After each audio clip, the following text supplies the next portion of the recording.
Hey guys, Susie here. It's already day 6 of our Japan trip, and today we're heading back to Tokyo. And guess what? We've got a jam-packed schedule ahead of us. Oh, and a little surprise update. Mr. Hong Kong Gai is coming to Korea this week. Why? Because this Saturday is my birthday. Yay! Cue the confetti, cue the candles, cue me spiraling with excitement. I'll tell you all about it soon, but for now, let's rewind.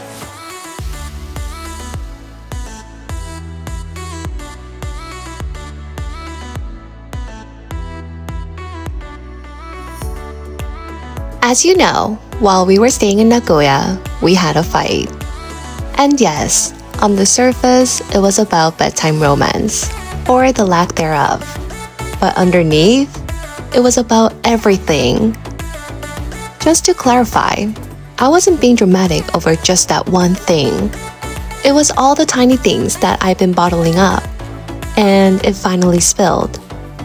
Now, as I'm editing this episode, Mr. Hong Kong Gai and I are totally fine, steady and strong.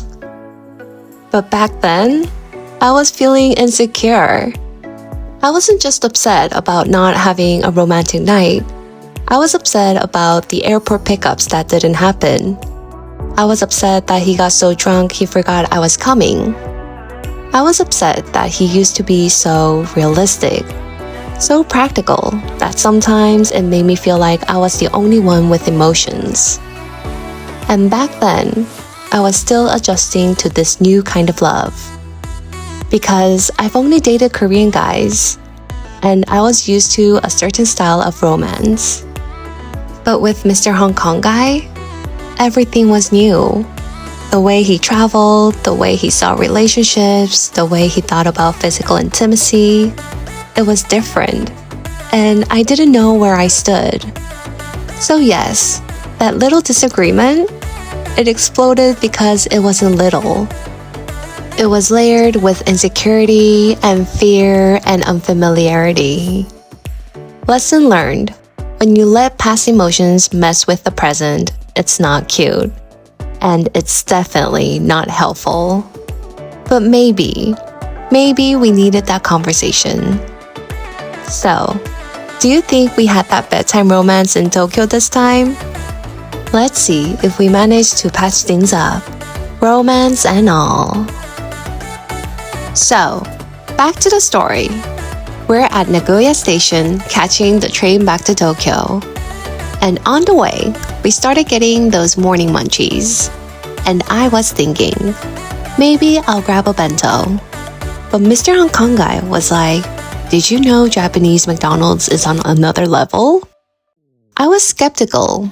I mean, I am a McDonald's girl. But McDonald's? Really? But he was so confident that I had to give it a try. So we grabbed some McDonald's, waited for our train, and once we boarded, I took a bite. And oh my god, he was so right. It wasn't just good. It was the best McDonald's I've ever had. The burger was hot. The cheese was perfectly melted. It wasn't dry or soggy at all. I finally understood why people actually line up for McDonald's in Japan. I was always curious why there would be such a long line all the time, but there was a reason for that. It's that good. After that fast food feast, Mr. Hong Kong Gai passed out, like completely knocked out. And then I joined him. I mean, we were both exhausted. From my perspective, this trip had been super packed. And that's actually what triggered part of the fight. I had told him, I don't need to do a million things. I just want to chill and spend time with you. But to him, he didn't think our schedule was packed at all. He thought it was totally chill. And I was like, what? During our talk, he explained, if we're not gonna do anything and just stay in the hotel, then why even come to Japan? We could have just stayed in Korea or Hong Kong. And honestly, I get that. In a weird way, I totally agreed with him. He's someone who wants to make the most out of every trip, maximize the value of time and money. It's a smart mindset, especially nowadays. And that's when I thought back to my trip to Hawaii with Serbi. No itinerary, no plan, just renting motorcycles and driving around Waikiki. And that was it. Fun, sure. But we spent all that money just to circle the same street 100 times. Serbi and I both regret not making more of it. We still talk about how we should have done more. So now, I see it. Mr. Hong Kong Gai's style isn't about overscheduling. It's about creating memories. And I'm actually grateful that he made the effort to plan everything. If he didn't plan the schedule, we would have no memories at all.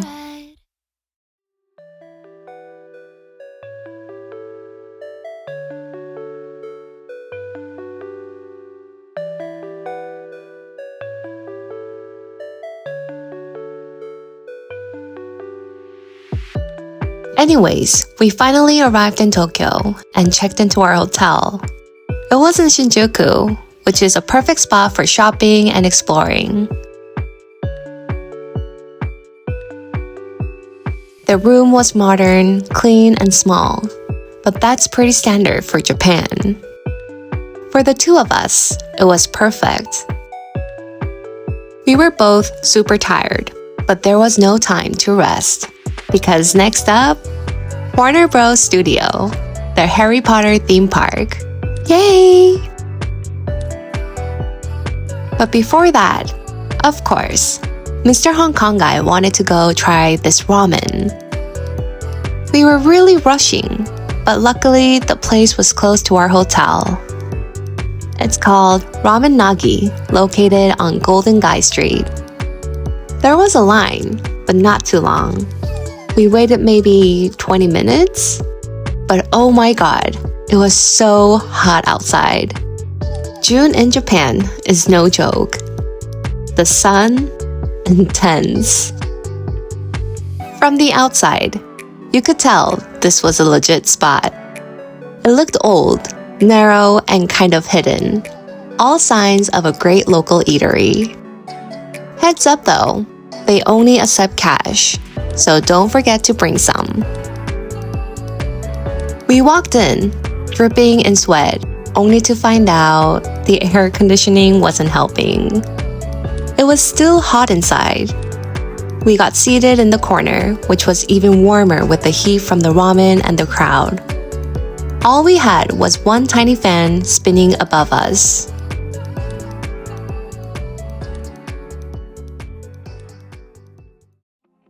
The signature dish here is niboshiramen made with anchovy-based broth. Since it's their specialty, I gave it a try. But I have to admit, it wasn't really for me. The anchovy flavor was super strong and I just couldn't finish it. Too strong, too fishy. But Mr. Hong Kong Gai loved it, slurping it down like a pro.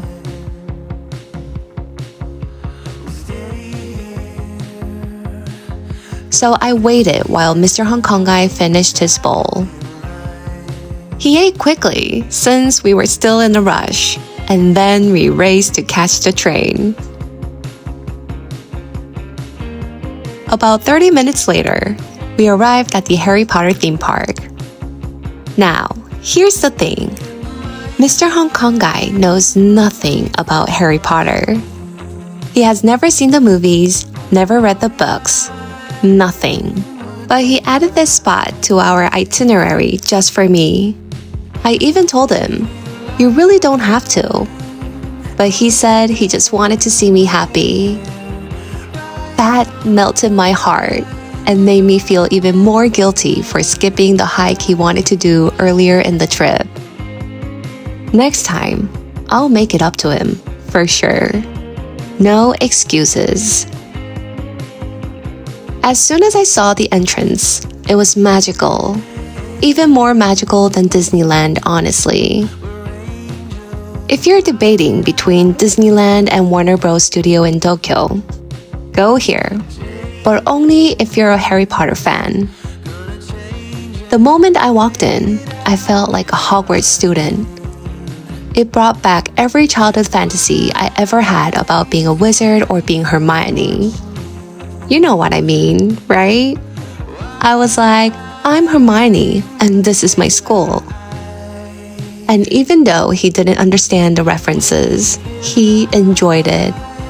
He let me geek out, take pictures, point out trivia. Total supportive boyfriend moment. He actually enjoyed the park with me. Totally different from my past relationships. It was such a magical, happy day.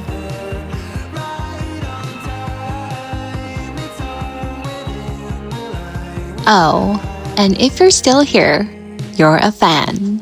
So don't forget to subscribe.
It's dangerous. So you're gonna protect me? No, I'm gonna go.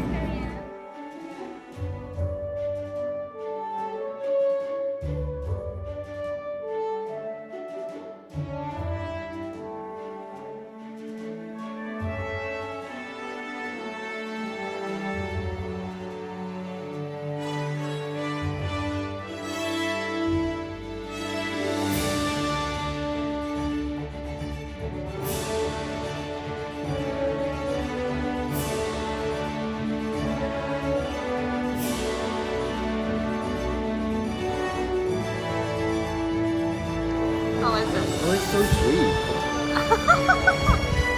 Oh, and by the way, skip the butterbeer unless you want the cup as a souvenir. But if you're there for your childhood memories, go for it.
After all that, we headed back to our Golden Gai to find dinner.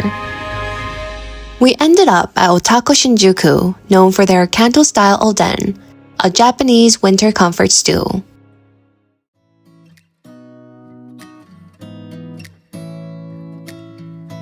I'm usually not a big oden fan, even in Korea, but this place, delicious.